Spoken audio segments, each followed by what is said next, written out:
Howdy. Welcome to Ausgrave Royalty. I am Justin.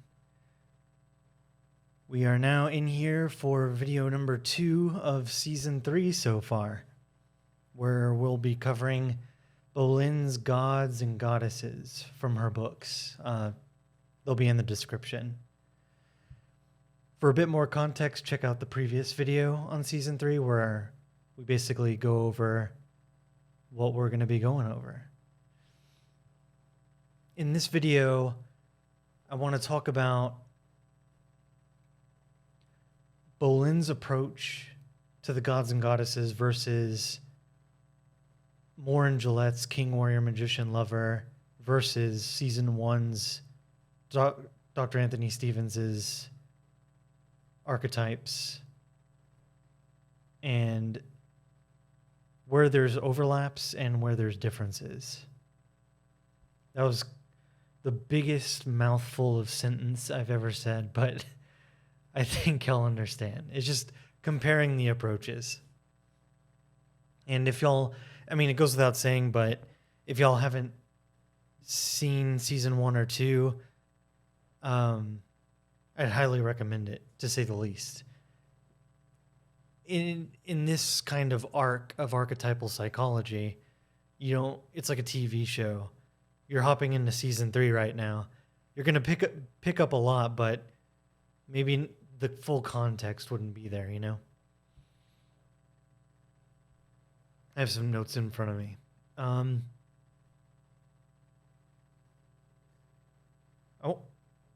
We have covered... Well, a lot of what we're going to be talking about has been covered in the previous seasons, of course, but I wanted to take the time in this video to sort of gel everything and where are we at, basically, within archetypal psychology. First is that it's worth repeating that all the archetypes, so the theory goes, are accessible by men and women. We talk about the feminine archetypes, or we talk about the masculine archetypes like King, Warrior, Magician, Lover. These are all accessible no matter the gender, no matter what, so the theory goes. The masculine can learn about the feminine or access the feminine through their anima, and the feminine can access their masculine through their animus, so the theory goes. Think about the yin and the yang. Like, within the yin, there's the circle of the yang, and vice versa. That's a kind of a symbol of how there's a bit of the masculine and the feminine in each other. And a healthy relationship between them is a necessary and sufficient condition to individuation. And if you don't have that kind of balanced development, you're going to be alienated from the opposite sex, as well as, which is of potentially more importance,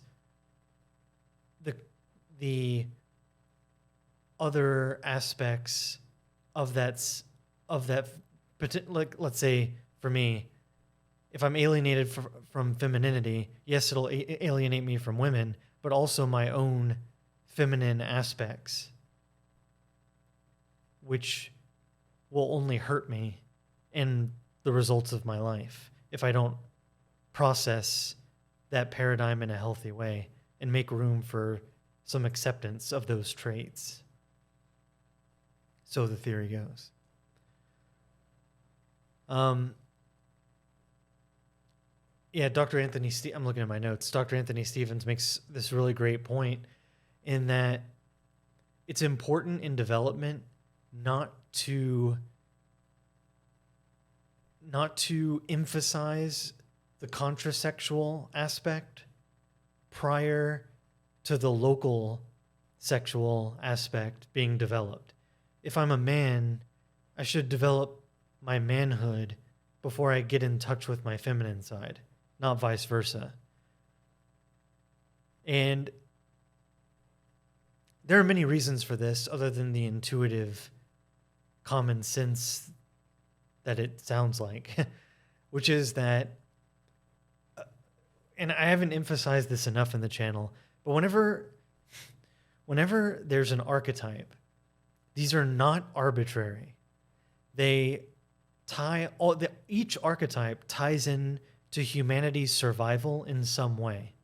If men were not men, if men didn't learn the male duties of the tribe starves, okay? So, yeah, archetypes, it's all new agey, whatever. They are rooted in survival. It's so important to remember that. So,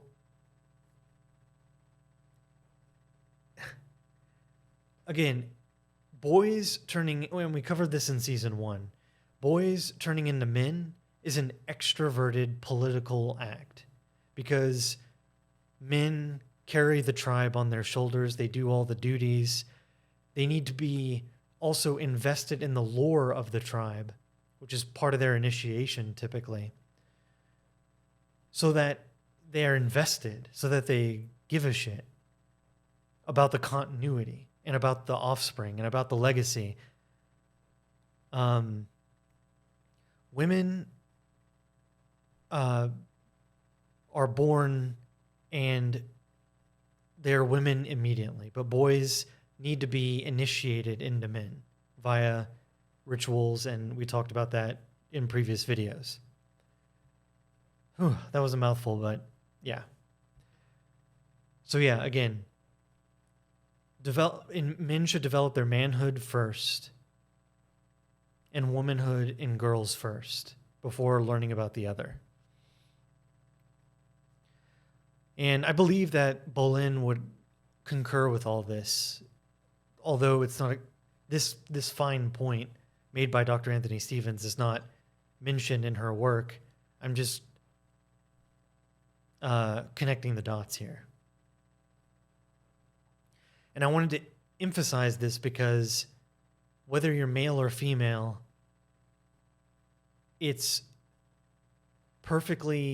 it's preferable. It's reasonable and preferable that you find yourself relating to the opposite sex. Like if you're a guy, it's fine and probably good and preferable that you're identifying with the goddesses. Or if you're a woman, identifying with the gods. It means you've matured to develop that contrasexual acceptance. Next point is, I mentioned this in the last video, but both Bolen and Moore say that each archetype is imperialistic. Each one of them wants all of you. So we haven't gotten to the actual gods and goddesses yet. But let's say like there's a certain cluster of traits that Zeus has or Artemis has or Persephone has. You don't want to be any of them. They're not to be emulated. They're to be reflected upon. They're to be inspired by. Actually, they're cautionary tales. Each of them have huge faults, and yet they're interesting because they're very pure, unlike humans. I mean pure in the archetypal sense. Whereas humans, we have a plethora, a collective of archetypes within us, pulling us every which way, and it's up to our ego, that which we think of as ourselves, to make the decision and navigate the urges and desires of those voices in our heads. And I've likened it in more, Robert L. Moore mentioned this too. It's like a board meeting, and the ego is the chairman of the board, and the responsible chairman hears everybody out, and yet is not de-chaired by them. The warrior, a healthy ego does not let the warrior push the ego aside and say, shut up, don't worry about anything else, just work. You know? the ego needs to be like, well, that's narrow-minded, potentially. We may be missing out on some things. Let's make sure we're not repressing. I'm sure that's exactly how the archetypes talk to each other, by the way. So, yeah, I have here, the warrior within just wants everyone else to shut up so he can accomplish the mission. The warrior within doesn't want to learn, to contain, to care. It only thinks of the mission, and all other impulses are to a greater or lesser extent viewed as an enemy. You know anybody like this? The lover just wants everyone else to leave him alone to look at sunsets and eat delicious food and enjoy life. And the king just wants to order his kingdom more and more, but never puts in the work, doesn't know how, and all the while derives no pleasure from his existence. And I forgot the magician here, but the magician just wants to, it's like the ultimate academic, just wants to research and know more without any practical motive behind it. I've been tempted by all of these at one point or another. I'm sure we all have. So another aspect to consider is how the archetypes develop together. And this is something from Moore and Gillette. A workaholic creating space in his life for other things has awakened the king. The king creates space. Within that space is potential. It's the potential for the other archetypes to flow inward and manifest in healthy ways. If a workaholic keeps working, then there's an opportunity cost for the psyche. While the psyche's occupied volitionally in the mundanity, like just in the mundane, they never step back and let life kind of flow in, life with all its possibilities, and maybe there are alternate routes, you know?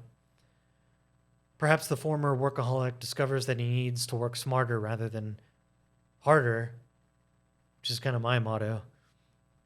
And that's just kind of a positive awakening of the king and the magician and the lover all at once. The king, because the space is created. The magician, because he's now using his brain. Instead of using the brain on the tasks, it's to create new ways of accomplishing the mission, which the warrior wants, really. So, and the lover in this example, because he's getting in touch with caring for himself. And I have in my notes here, I'm thinking out loud here, but I think you get the dynamic here. I believe that also that Bolen would agree with this sort of thing, broadly speaking. Individuation is more about balance than anything else. And that relates to the fourth aspect, which is that individuation, and this, exactly what we're talking about, is about separating yourself from the archetypes. Like we said, you never want to be a god or a goddess.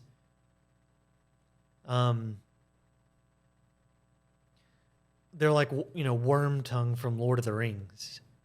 And the archetypes are like, yo, ego, just rest. I'll take the wheel. And it's seductive. And seductive is the right word. In our video on the warrior from Moore and Gillette, they talked about how before warriors could re-enter society, they had to be separated from the tribe and cleansed ritually. Think about that.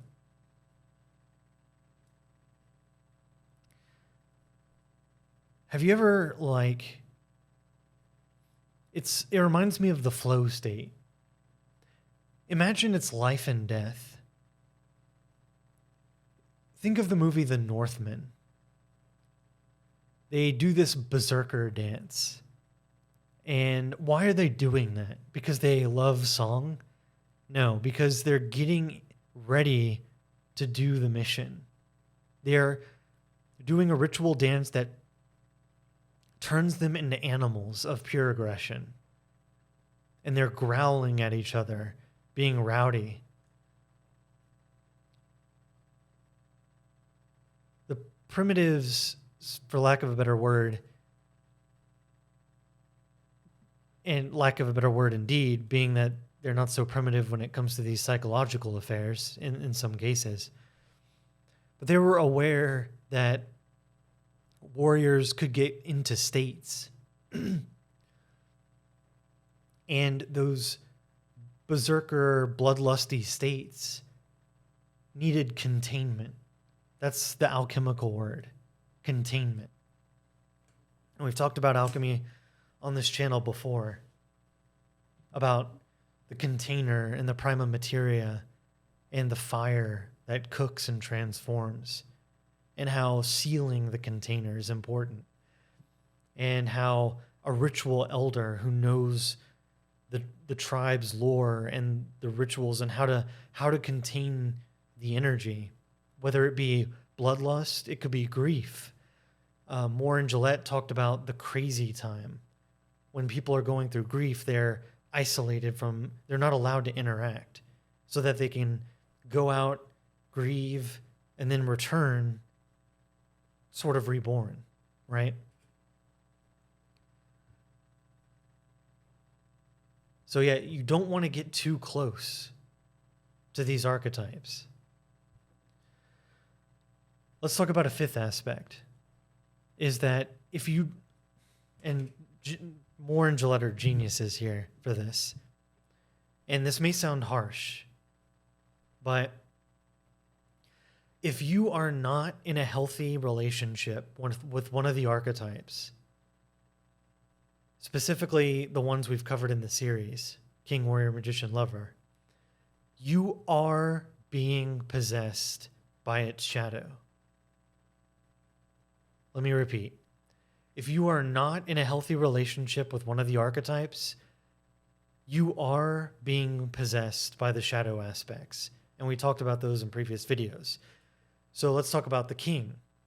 The king's shadow aspects are either the inflated tyrant who becomes a narcissist who doesn't know where his boundaries end, or the weakling, the deflationary, which is you don't know where your boundaries are, so you get trampled upon.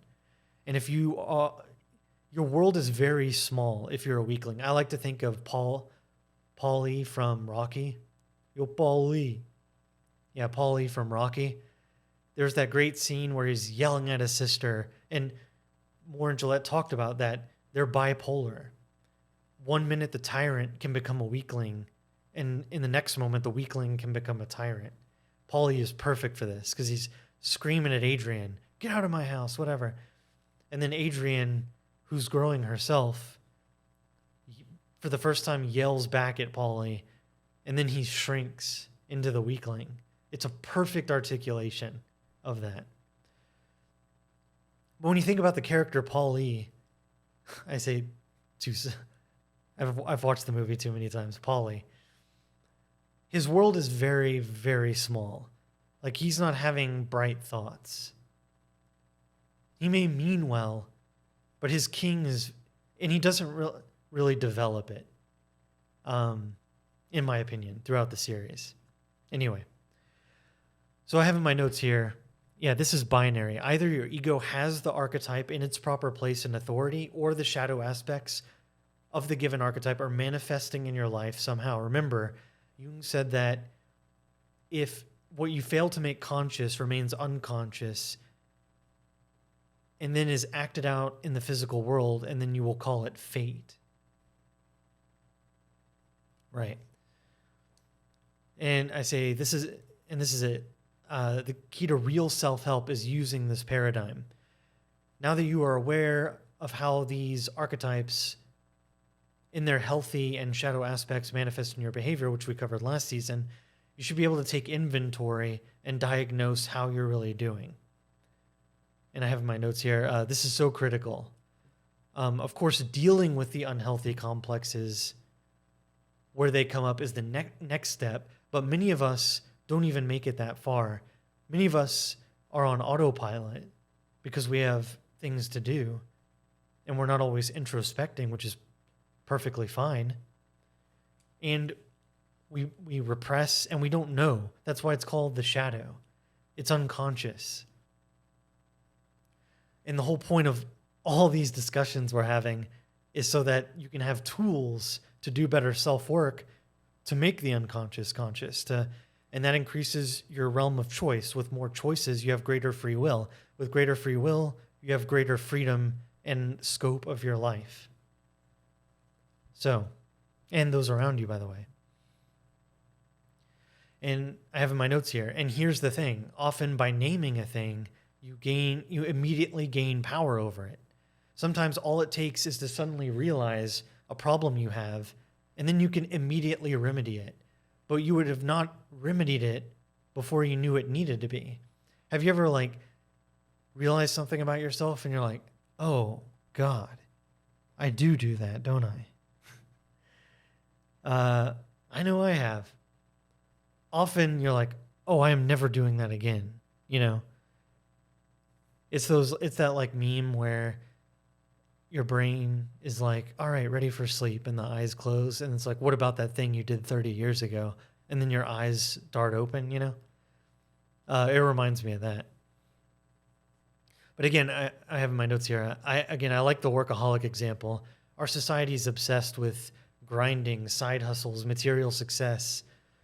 And who's ever going to tell you to stop working so much? Those things are good, and more good is better, right? And I just want to be clear that there's no judgment going on here in being possessed by a shadow archetype. It's like, the way I like to think about it is, if you eat healthy or exercise, somebody could just say, well, you're never going to be in perfect health. Why would you try and eat right and exercise? It's never going to be perfect. It's stupid to aim for perfection, No, it's not.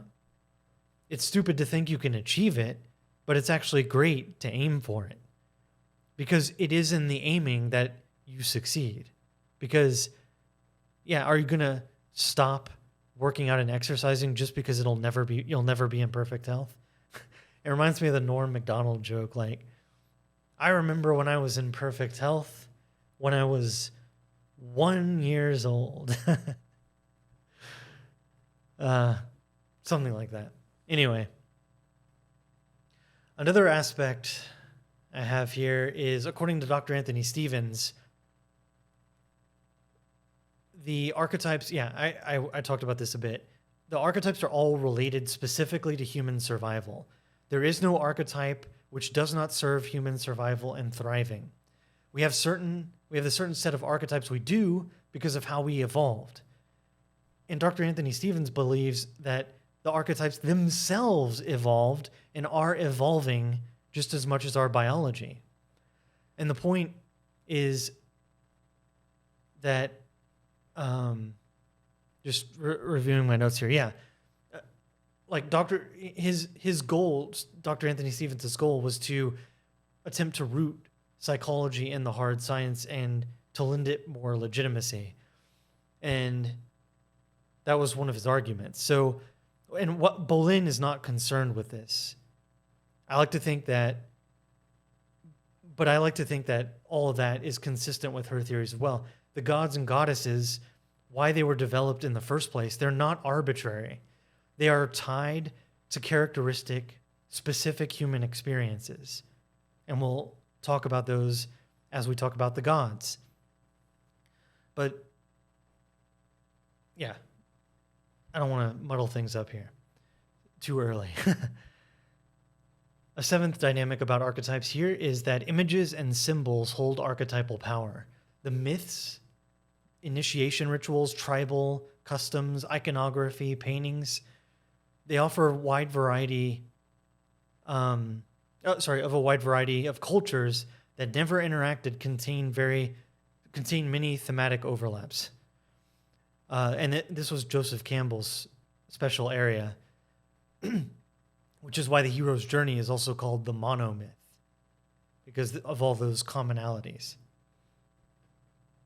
And this is going to be very, especially important to keep in mind this season due to the rich history that the Greco-Roman gods and goddesses represented. And they were a big part of that society. I have a note here. Robert L. Moore from King, Warrior, Magician, Lover wouldn't see the gods and goddesses as different archetypes, but rather each god or goddess themselves will be drawing on the traditions of the various archetypes of King, Warrior, Magician, Lover, or others. And I say, I'm thinking, that being said, an examination of these figures at face value, through the archetypal lens will be worthwhile. Afterwards, then we can then review what we think about this comparison, having gone through the gods and the goddesses and how they relate to the King, Warrior, Magician, Lover paradigm. So let's talk about transformation, which is the mechanism by which the archetypal growth is exercised. I'm looking at my notes here. There's the trope that in order to do a thing, you have to first become a different thing that can do the thing. Like, don't want to write a book, want to become a writer. So think about someone whose lover or warrior suddenly awakens properly. That person's external behavior should look bizarre to those in his life. Most likely there will be a conflict because everyone around that person viewed him in a certain light, namely the way he was. And now that a change has taken place, he may have to shed his own life. And this leads to the heavy realization that the process of individuation through the series of transformations will be extremely lonely. There are very few that are not under some archetypal shadow possession, and the possessed do not mingle well with the healthy or the transforming, like a light keeping the darkness at bay. And we've talked on the channel before about liminal and liminoid space. Liminal being the sacred space, the place where someone is being cooked. They're changing their habits. They're making the unconscious conscious. They're working hard, trying to, become better as best they can, increase their self-knowledge, whatever form that takes. But that sort of transformative impetus doesn't belong in a liminoid space. Liminoid being the mundane day-to-day world. And even exotic, and Moore mentioned this in the last season, even exotic vacations, though they may be novel and exciting and bring you great happiness and recharge your batteries, they're not transformative to yourself fundamentally. That has to be taken on as a conscious project. So, I'm going to wrap up here. I have in my notes. Again, though, I'm an optimist when it comes to this sort of thing. Each transformation builds on the other, keeping the increased awareness that resulted from the last one. While it's an ambitious process, there are psychological rewards along the way, so you'll get those dopamine hits. And if I recall, I don't think we'll be covering Bolen's thoughts on transformation directly, but I would also say that this dynamic too is consistent with what we'll be covering.